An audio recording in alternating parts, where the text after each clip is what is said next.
Welcome to When I Fell in Love with Hip Hop STL. I'm your show host Israel Picasso. We waiting for our guest Cal Dawson, five-time Grammy Award winner, ex-president of Murder Inc.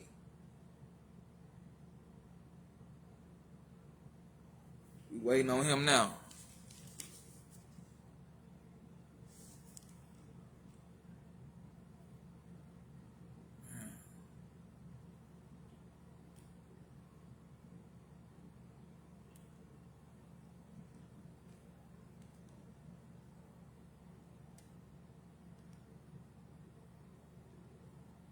What's up, Cal?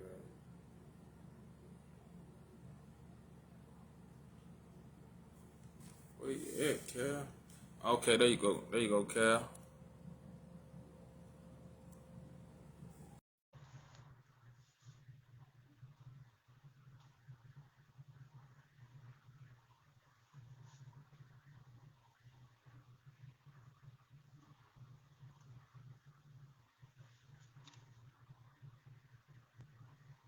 Yo, yo, yo, yo. Yo. What's the word? What's the word? Welcome to When I Fell in Love with Hip Hop STL. I'm your show host Israel Picasso. We tuning live from St. Louis, Missouri. Uh, Talk your shit. Let them know who you is. Introduce yourself, man. Yeah, what's up, people? It's Cal Dawson, CEO, Cal Dawson Management Team. Working with Ben Zeno, Stevie J, Benny Siegel, Freeway, Big 50 from BT, Track Queens out of Detroit, to Chong Green, Celebrity Realtor. I'm here. I'm here. Okay. Okay. With that being said, can you tell the people like how you fell in love with hip hop? I fell in love in hip hop. Basically, I come from Queens, New York. Hip hop started in 1971 in the Bronx, but a lot of major players that was in the hip hop industry on the East Coast came from Queens. You know what I'm saying? I'm from South Jamaica, Queens, but Hollis, Queens, you had Run DMC. We had in Jamaica, Queens, we had Salt and Pepper. We had LL Cool J. Years later, we had Father and C from Far Rockaway. We had Roxanne Shante, Molly Marr from Queensbridge, MC Shan, and Astoria. We had Super Love C, Cast Love Rudd. Then later on came the Lost Boys, Onyx, G Unit, Capone, Nori, Akinelli. We had mad rappers came from Queens that made an impact. Okay. So that was basically like your introduction into falling in love with the shit. Yeah, because a lot of us, saying like growing up in Queens, saying everything that they rap about, we lived about it. You know what I mean? Dudes in the streets doing their ones and twos, getting money, going shopping, the cars, the Rams, going to the clubs. That's how all that shit came about. Yeah, most definitely. So okay, with you growing up in like Queens, New York, like how did you get introduced like to the streets, the street life and all of that shit? Well, it was some in the early like late '70s, like a lot of dudes in my neighborhood became 5%ers. And you became a 5%er, like those dudes running around with names like Divine, Supreme, Knowledge, Wise. You know, that's like it was a way of life. And a lot of the Yeah, 5% was hustling and just selling drugs like fast money back in the early '80s. You know what I mean? Because you had dudes that was making like in the projects, some dudes making like maybe 10, 15, 20,000 dollars a day. Then you had other dudes on a lower level making about 5, 7,000 dollars a day. So when crack came to like New York City, like in the early '80s, like that was like instant like get rich overnight money. yeah. Okay. So shit, that shit just like intrigued you. Like shit, I'm trying to get some of that money too. Put my face on that shit too. Exactly. Like, why not? You know what I'm saying? Like monkey see, monkey do, but some dudes then utilized back in the days, like they drug money. You know what I mean? Because dudes was just thinking for the now instead of thinking for like the long term. Because motherfuckers thought this shit was gonna last forever. And I'm in my 50s right now, so you figure like, yo, I started hustling at my teen. I'm like 14, 13, 14, 15, around there somewhere. Yeah. So how did you get involved with Murder Inc. and all of that? A dude from my neighborhood named Supreme, he was in the earth, but put the nail in the coffin, a situation that happened when Ja Rule got robbed in the club, and the individual who did it, you know, I knew him. And at the time, you know, so I was sitting next to this guy named Boo Boo, you all know him as 50 Cent, and we seen it go down. And then, you know, I talked to the dude afterwards. You know, there was a phone call made from Irv and them. They reached out about, you know, trying to get old boy his jewelry back. So me and the dude Supreme made it happen, and, you know, took off from there. Okay. So like, did you know 50 Cent too as well? I know him through his mother. I knew his uncle. You know what I mean? So I do know the dude. Like, I can't say I don't know him. He don't know me. I do know the dude. I was dealing with, you know, Mikey Dredd, was his uncle through marriage, and his mom, before she passed away, she showed me how to, you know, turn coke into crack. Sabrina. Okay. Okay. So, cause I was watching the Vlad interview where it's basically was saying that you was in the car with 50 when he got shot and shit. Like, was that true? Yes, it was. But see, the whole spinoff of that, right? A lot of people had a certain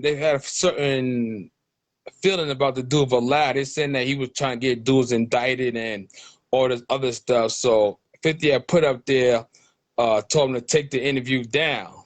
You know what I mean? And he took it down, but everybody else on social media felt that Cal Dawson is capping. If I was capping, then 50 Cent would have been live on his Instagram or Facebook or Twitter. I don't know that dude Cal Dawson, blah, blah, blah, blah, blah, blah, blah, blah, blah, blah. But he never did that. Ja Rule nor Irv Gotti never said that Cal Dawson wasn't the president of Murder, Inc.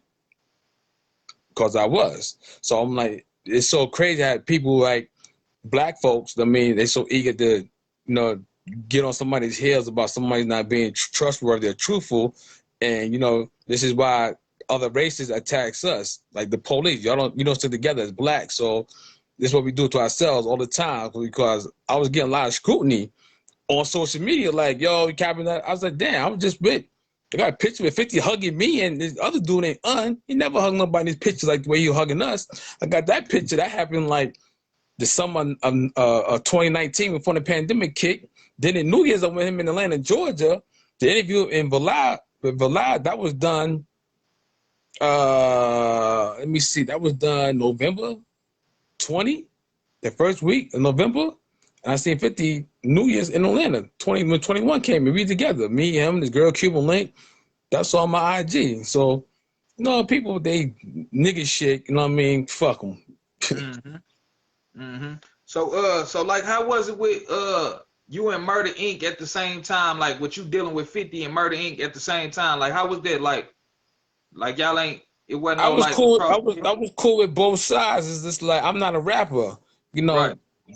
But Ja and Irv and them was talking like 50. I'm like, 50 a real street dude. Like, he ain't just talking because he got lips. He about that life. Like, you know what I mean? Like, you know what I mean? News call him Kurt. Yo, Kurt official. But, you know, when Ja had other people influencing him going after, you know, 50, and, you know, like, it was I said, win-win situation for 50, because, you know, when the feds indicted Murder Inc., you know what I mean, I got locked up, Preem got locked up, and other people that was involved. Irv and his brother got locked up. They didn't let him out. And 50 just started like gunning for him, and he put the label down. That's why, you know, the versus battle, he's like, I'm too big for that. I don't have to be no versus battle. I'm doing TVs, I'm doing movies. That's a different type of money right there. He's a different type of lane. Why would I have to and get myself involved with some versus battle where I just shut the whole label down? You know what I mean? So as far as like you doing the management and shit, like you was managing Black Rob. I don't want to, you know, jump from there to there, you know, but you know, I don't want to talk too much on that because I don't. Yeah, we can't listen. We can speak about whatever you want. You speak about whatever you want. All right. No, but no, all I was going to ask you about the Black Rob situation, because they say you supposed to have stole some money from Jay-Z and all of that, the 20,000.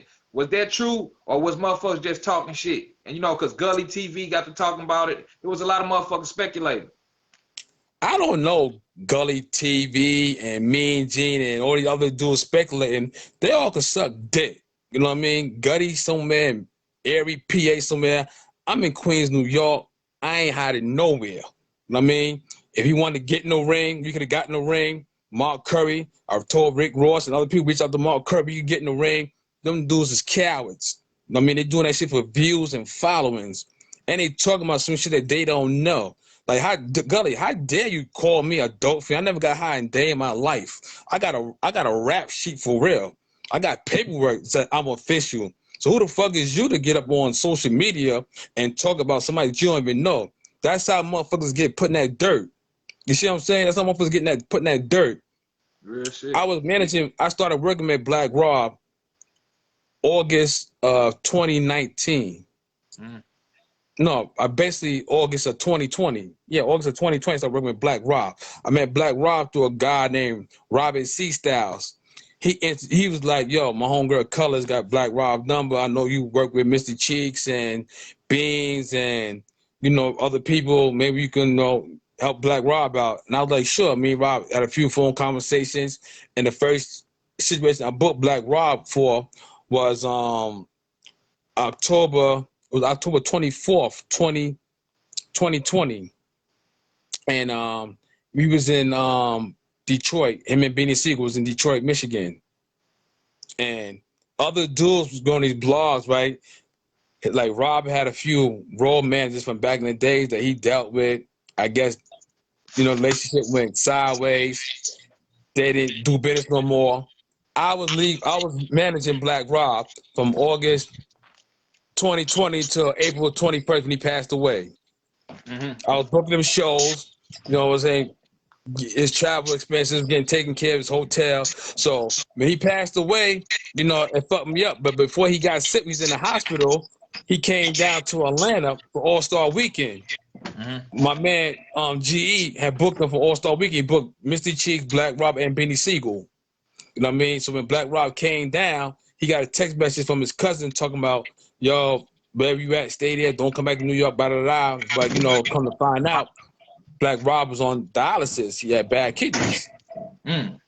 So he was staying in a hotel.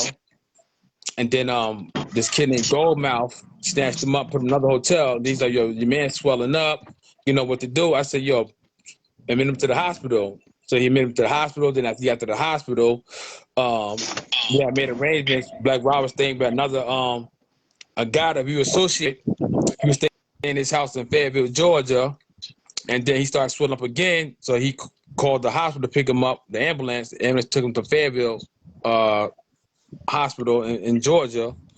And then Rob got transferred to Piedmont. So I went to go see Black Rob in his room, and I shot that video.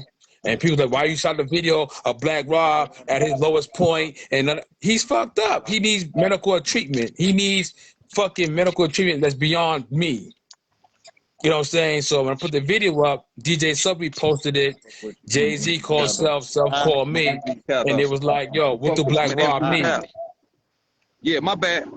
But yeah, so we gonna fast forward there to you grinding and shit, man. Cause I know all that bullshit. I know you wouldn't do Black Rob like that, man. You know, I just feel I was trying to help the man, but for these lying bastards say I took the money. Jay-Z never sent the money. DJ Self got in contact with 10 Toes Down, and some of them message like, yo, Jay-Z never sent the money. No, Cal didn't send the money. Nor did I spend the money. So where your dudes with these blogs get their information from?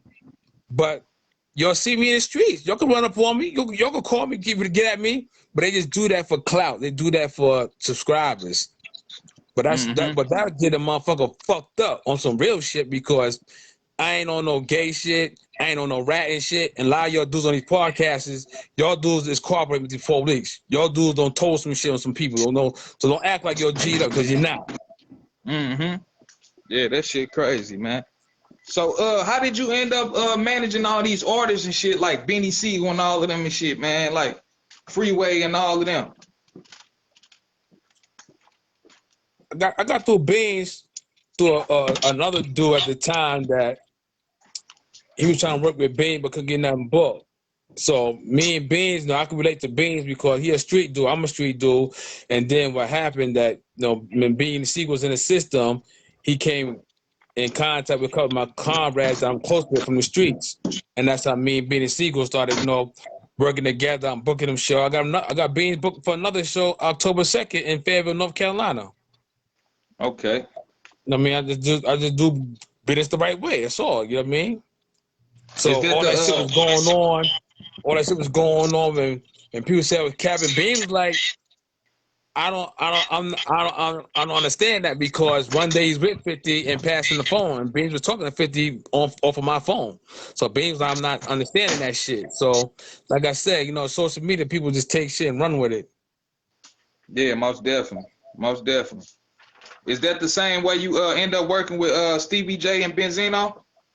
I started working with Stevie J has a brother named Face, and me and Face, you know what I'm saying, we got a relationship where is that, you know, Face is he's a live wire. You know what I'm saying? He about that work.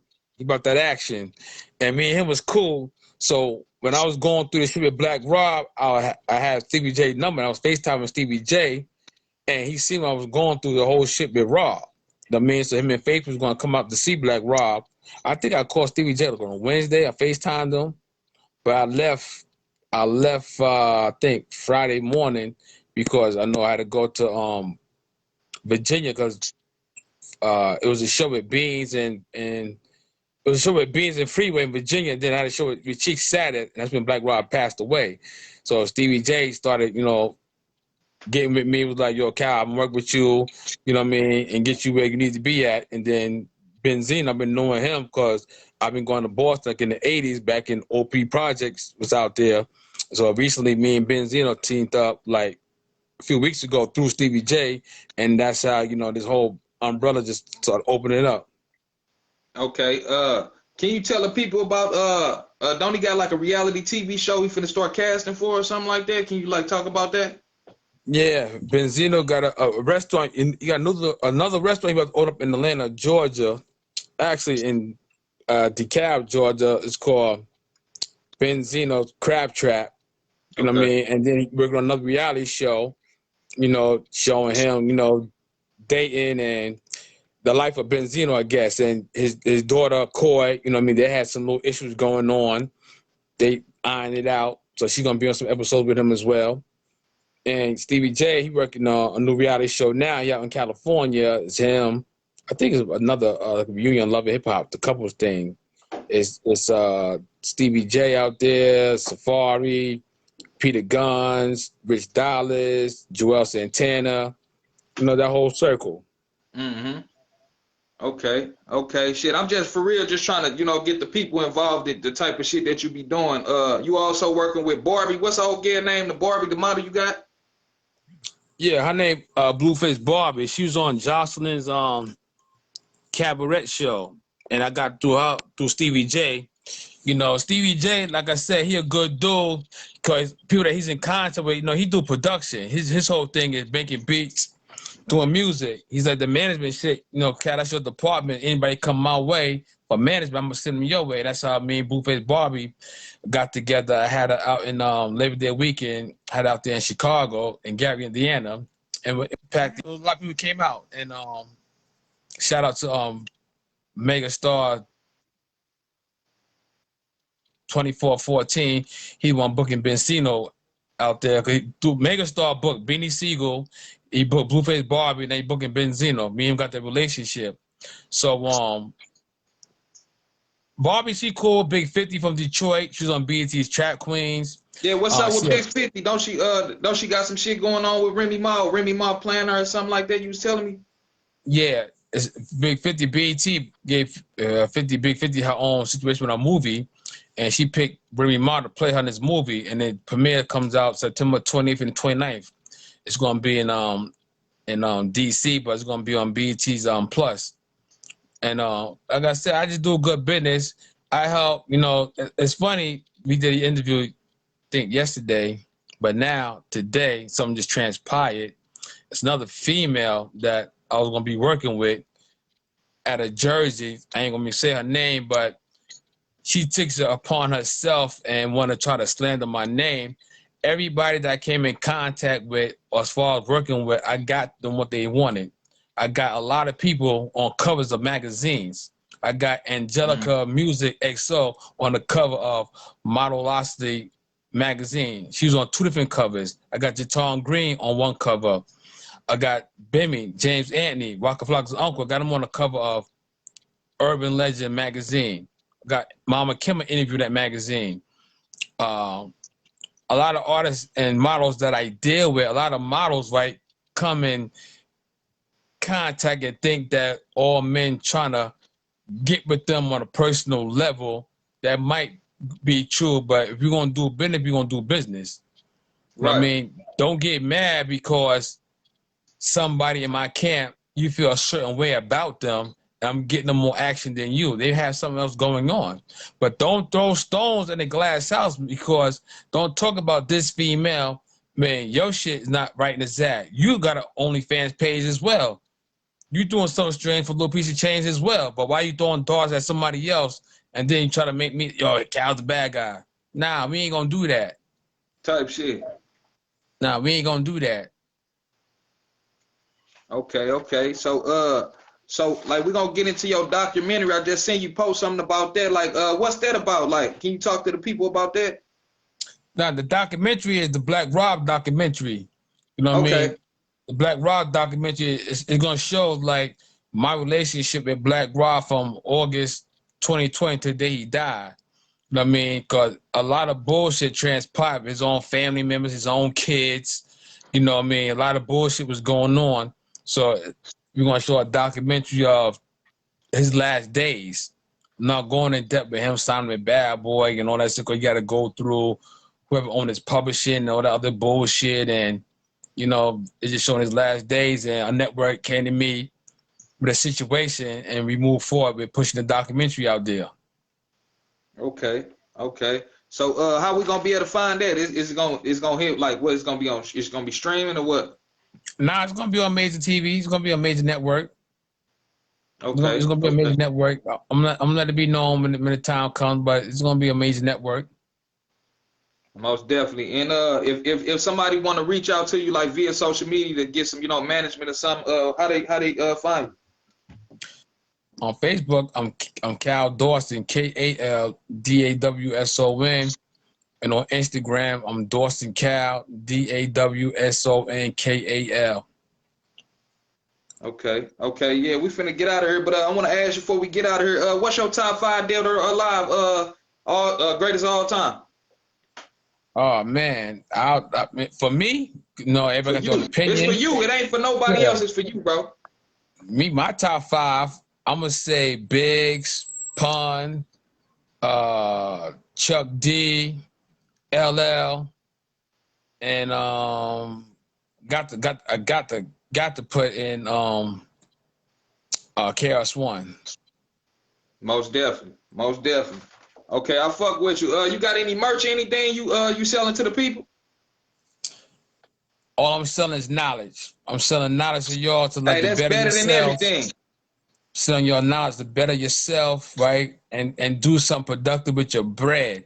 All your artists, you're taking these pictures, videos with all that money to your ears and all that shit. Put that shit in the bank, or go get you a house and refix it up and double your money, because that rap money ain't gonna last for so long. I don't know, a lot of your rappers, a lot of money don't be real. Like the cars in their video, they rent the cars for the video. It's the image things. Okay, I get it, but those who are getting money, do something to make your money work for you long term, because this shit could crumble. Like, you might not be hot 2 years, next year from now. Shit come and go. Look at me. Rappers that came and went, Trinidad James, K-Camp, you know what I mean? Like, some people come up one-hit wonders and disappear. You know what I mean? But they might got their money invested in some legal shit. I don't know, but I'm just playing words to the wise. You know, you got to do something more better with your money. Most definitely. Well, shit, man, that's all I wanted. We finna get up out of here. I appreciate you coming on the platform, blessing us with your vibrational frequency. With that being said, this is another episode of When I Fell in Love with Hip Hop STL. I'm your show host, Israel Picasso. This is our guest, 5-time Grammy Award winner Cal Dawson, ex-president of Murder Inc., you know, Supreme Team member, and we out of here.